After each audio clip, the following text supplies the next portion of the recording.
हे ऊपर वाले, ये चील तो मेरे पीछे ही पड़ गए हैं। अब मैं क्या करूं? अरे रुक बुढ़िया, तुझे तो मैं नहीं छोड़ूंगा।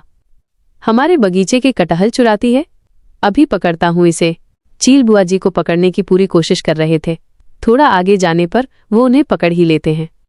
क्यों रे बुढ़िया, कहाँ भाग रही थी? तूने क्या सोचा, इस चील के बगीचे से कटहल चुराकर तू आसानी से भाग लेगी? ना ना चील जी, मुझे माफ कर दीजिए, इस बुढ़िया से गलती हो गई। अच्छा, अब हमारे भाई तुम्हें माफ नहीं करेंगे। आज रात को तो हम तेरा ही डिनर करेंगे। नहीं, ऐसा मत कीजिए, इस बुढ़िया को छोड़ दीजिए, मैं आपके पैर पड़ती हूँ। आइंदा से मैं आपके बगीचे में आने की सोचूंगी भी नहीं। मैं क्या, मेरे पूरे खानदान से भी कोई नहीं आएगा। ये कटहल रख और निकल यहाँ से। अरे भाई, आप इसे छोड़ रहे हो? अरे छोड़ चीला, वैसे भी ये बुढ़िया कुछ ही दिनों बाद टपक जाएगी, इसे मारकर कोई फायदा नहीं। और तू अपने इलाके में जाकर सभी को समझा देना कि अगर किसी पंछी ने यहाँ आने की कोशिश भी की तो वो यहाँ से जिंदा नहीं जा पाएगा। जी जी, समझ गई। बुआ जी हड़बड़ी में वहां से चली गईं। भाई एक बात कहूं, आप बुरा तो ना मानोगे ना? ना ना, बोल भाई, जो भी कहो, जंगल के पंछियों में आपका खौफ कम हो गया है, वरना आज ये बुढ़िया यहाँ आने की हिम्मत नहीं करती। संगीत। अच्छा, फिर क्या हुआ बुआ जी? फिर क्या, चीलों के देखने के बाद भी मैंने उनके सामने से उनका कटहल तोड़ लिया और जो मैं भागी। फट फट फट फट फट फट, वो चील भी मुझे पकड़ नहीं पा रहे थे। मैंने उन चीलों को बहुत भगाया। क्या बात है बुआ जी, आपने तो कमाल ही कर दिया। लेकिन कटहल तो आपके पास नहीं दिख रहा, वो कहाँ पर रह गया? अरे वो चील बहुत थक गए थे तो मुझे उन पर दया आ गई और मैं रुक गई। अरे बाप रे, फिर तो उन्होंने आपसे वो कटहल छीन लिया होगा। अरे नाना, छीना नहीं, वो चील मुझसे पंख जोड़कर कहने लगे, बुआ जी हम तो थक गए हैं, आप हमें हमारा कटहल वापस दे दीजिए, वरना हम भूखे रह जाएंगे। हमारे बीवी बच्चों के बारे में तो सोचिए। ऐसा कहकर वो मेरे पैर पड़ने लगे तो मैंने उन पर तरस खाकर उन्हें वो कटहल दे दिया।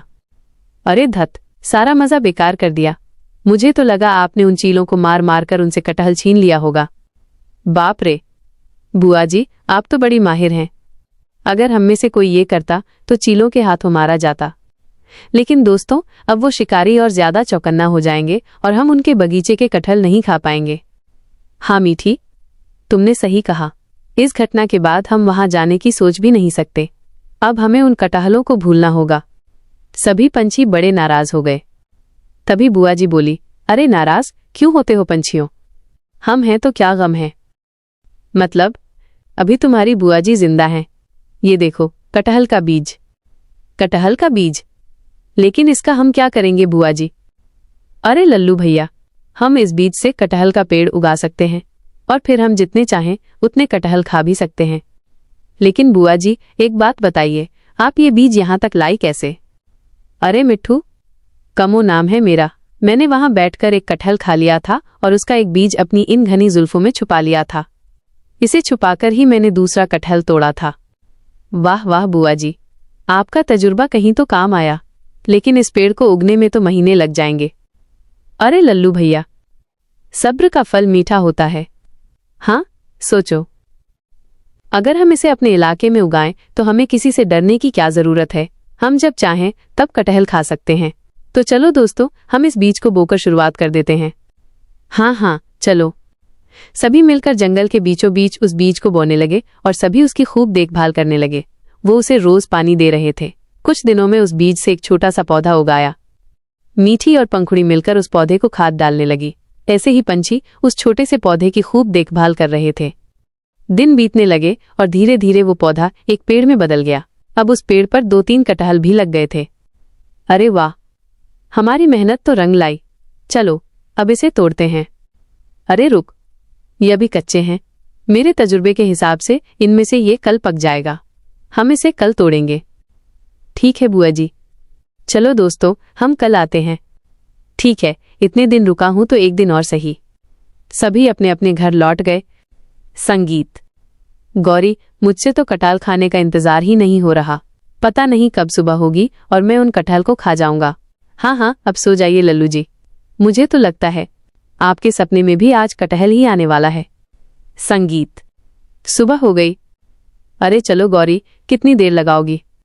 हाँ हाँ चलो चलो, इतने उतावले तो तुम अपनी शादी में भी नहीं हुए होगे। वो दोनों कटहल के पेड़ के पास आ गए। बाकी पंछी पहले से वहां पर मौजूद थे। अरे क्या हुआ दोस्तों, आपने अभी तक कटहल नहीं तोड़ा? क्या हुआ, आप सबके मुंह क्यों लटके हैं? अरे गौरी, आज जो कटहल पकने वाला था वो तो यहाँ पर है ही नहीं। क्या मतलब?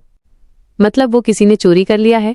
कल जब हम यहाँ से चले गए तो रात में कोई आकर कटहल तोड़कर ले गया। नहीं, ऐसा कैसे हो सकता है? अरे रे, ये तो बड़ा बुरा हुआ हमारे साथ। हमें उस चोर का पता लगाना होगा। लेकिन हमें ये कैसे पता चलेगा कि चोर कौन है? अरे दोस्तों, आप परेशान मत होइए। यहाँ पर और कटहल हैं और वो कल तक पक भी जाएंगे। मतलब वो चोर आज रात भी आ सकता है, तो हम उसे आज रात भी पकड़ सकते हैं। हाँ, ये अच्छा आइडिया है। मीठी, मेरे घर से ये पेड़ साफ साफ दिखाई देता है। आप सभी मेरे घर पर आ जाइए। ठीक है। सभी निराश होकर घर लौट गए। रात होने पर सभी मीठी के घर इकट्ठा हो गए। एक बार वो बदमाश निकम्मा चोर मेरे हाथ आ जाए, फिर मैं उसका क्या हाल करता हूँ, देख लेना। हाँ हाँ, बड़ी बड़ी बातें बंद करो। पहले ये बताओ, तुम सो तो नहीं जाओगे ना? वरना पता चले चोर तो मिल गया और लल्लू यहाँ पर खराटे मार रहा है। बात तो सही है बुआ जी। सभी पेड़ पर नजरें गड़ाए बैठे थे, लेकिन जैसे जैसे रात गहरी हो गई सभी धीरे धीरे सो गए। थोड़ी देर बाद अचानक मीठी चिड़िया की आंख खुल गई और उसने देखा कि कोई कटहल तोड़ रहा है। अरे दोस्तों, उठो जल्दी। बुआ जी, उठिए, वो देखिए कोई कटहल चोरी कर रहा है। कौन कौन है? अंधेरे में तो ठीक से दिखाई ही नहीं दे रहा। अरे ये लल्लू जी कहाँ गए? वो देखो, उसने कटहल तोड़ लिया। जैसे ही चोर कटहल लेकर भाग रहा था तो सब देखते हैं कि वो चोर कोई और नहीं, लल्लू कौआ है। अरे ये तो लल्लू है। अरे लल्लू भैया तो नींद में लग रहे हैं। लगता है वो नींद में ही कटहल चुरा रहे हैं। सभी लल्लू के पीछे पीछे जाने लगे। लल्लू नींद में उड़ते उड़ते एक पुराने पेड़ के पास आ जाता है और कटहल पेड़ की खोखर में रख देता है, जहां पर पहला कटहल भी रखा हुआ था। ये सब सारे पंछी देख रहे थे। लल्लू पूरी नींद में था। वो अपने घर जाकर आराम से सो गया। लो, इसे कहते हैं बगल में छोरा और शहर में ढिंढोरा। हम खामखा ही परेशान हो रहे थे। चोर तो अपना लल्लू ही निकला। ना ना बुआ जी, लल्लू जी चोर नहीं हैं। वो तो बस नींद में थे, नींद में ही कटहल चुरा रहे थे। हाँ गौरी, हम जानते हैं कि लल्लू भैया ने ये सब जानबूझकर नहीं किया है। चलो चलो, अब अपने अपने घर जाकर आराम से सो जाओ। बाकी सब कल देखते हैं। अरे क्या हुआ, आप सब मुझे बता क्यों नहीं रहे? बुआ जी, आप हंस क्यों रही हैं? मैं कब से पूछ रहा हूँ, चोर कौन है? बताइए मुझे, मैं उसे मार मार कर उसकी हड्डी पसली एक कर दूंगा। अरे लल्लू, तू खुद की ही हड्डी पसली एक करेगा क्या? क्या मतलब है आपका? अरे मतलब, तुम ही वो चोर हो, तुमने ही पेड़ के कटहल चुराए हैं। अरे ओ मिट्ठू तोते, तुम ये क्या कह रहे हो? हाँ लल्लू भैया, मिट्ठू तोता सही कह रहा है। आप नींद में ही कटहल तोड़कर पेड़ की खोखर में रख रहे थे। अब सच में? मुझे तो लग रहा था कि मैं सपना देख रहा हूं। सभी लल्लू पर हंसने लगते हैं। दिन बीतने लगे और मौसम बदलने पर शिकारियों के बगीचे में एक भी कटहल नहीं लग रहा था। इस वजह से सभी शिकारी बहुत परेशान हो रहे थे। अरे अरे ये मेरा है। अरे अरे छोड़। अरे मेरा है। अरे छोड़, पहली नजर मेरी पड़ी थी। नहीं, इस पे पहली नजर मेरी पड़ी थी। छोड़ इसे, तू छोड़। अरे क्या करें, हमारे इन पेड़ों को तो एक भी कटहल नहीं लग रहा और हमें कोई शिकार भी नहीं मिल रहा। ए लखा सुन, जाकर पूरे जंगल में शिकार की तलाश कर और अगर एक छोटा खरगोश भी मिल जाए तो ले आना। ठीक है? भाई शिकारी शिकार की तलाश में निकल गया। उड़ते उड़ते वो छोटे पंछियों के इलाके में आ गया। पूरे जंगल में सूखा पड़ गया है क्या? थक कर वो एक पेड़ की डाली पर बैठ गया, जहां उसने सभी पंछियों को कटहल खाते हुए देख लिया। यहाँ पर कटहल का पेड़ कहाँ से आया? इस पूरे जंगल में कटहल का पेड़ बस हमारे पास है, तो इन पंछियों ने उगाया है ये पेड़। यह बात तो बॉस को बतानी होगी।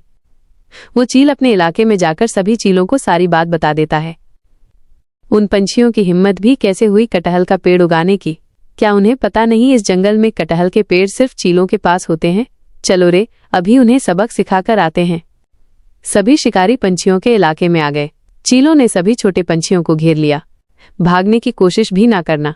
तुम पिद्दी पंछियों की हिम्मत भी कैसे हुई कटहल का पेड़ उगाने की? लगता है इन्होंने हमारे बगीचे के बीज चुराकर ये पेड़ उगाए हैं। अच्छा, अब तो मैं तुम में से किसी को नहीं छोड़ूंगा। चलो रे, एक एक को मार दो। अरे अरे चील भाई, रुकिए, मेरी बात तो सुनिए। हमने आपके बीज नहीं चुराए। हाँ, वो बीज आपके इस चीले ने ही मुझे दिए थे। अरे बुढ़िया, तेरा दिमाग सटक गया है क्या? तू झूठ क्यों बोल रही है? भला मैं तुझे बीज क्यों दूंगा? अरे इतनी जल्दी भूल गए चील भाई? इसने मुझसे कहा था कि अगर कभी हमारे पेड़ों से कटहल नहीं उगेंगे तो मैं तुम्हारे पेड़ से कटहल खाने आ जाऊंगा। ये लो, बीज तुम बो दो। और आपको ये बात बताने से इसने ही मना किया था। क्या भाई, ये बुढ़िया झूठ बोल रही है। मैंने ऐसा कुछ नहीं किया। अरे वो चीले, भला मैं चील भाई के सामने झूठ बोल सकती हूँ क्या? मुझे जीना नहीं है क्या? और उस दिन ये वाला भी तो तुम्हारे साथ था। तुम दोनों ने मिलकर ही मुझे वो बीज दिए थे। क्या छीले, मुन्ना, तुम दोनों ने मुझसे गद्दारी की? नहीं भाई, हमारा विश्वास करिए, हमने ऐसा नहीं किया। अरे जरा तो शर्म कर छीले, चील भाई से गद्दारी करते हो तुम? तुम तो चील भाई के कितने खास थे। भाई तुम पर कितना विश्वास करते थे। अबे चुप कर, तुझे तो बस मौका चाहिए मेरी बुराई करने का, क्योंकि तू मुझ पर जलता है, क्योंकि मैं भाई का सबसे खास हूं। देखो चील भाई, ये अभी भी कितना अकड़ रहा है। अरे अब तो चील भाई के सामने झूठ मत बोलो। चीला को बहुत गुस्सा आता है और वो दोनों मिलकर बाकी चीलों पर हमला कर देते हैं और सभी चील आपस में लड़ने लगते हैं। बुआ जी की चतुराई से सभी पंछी बच गए।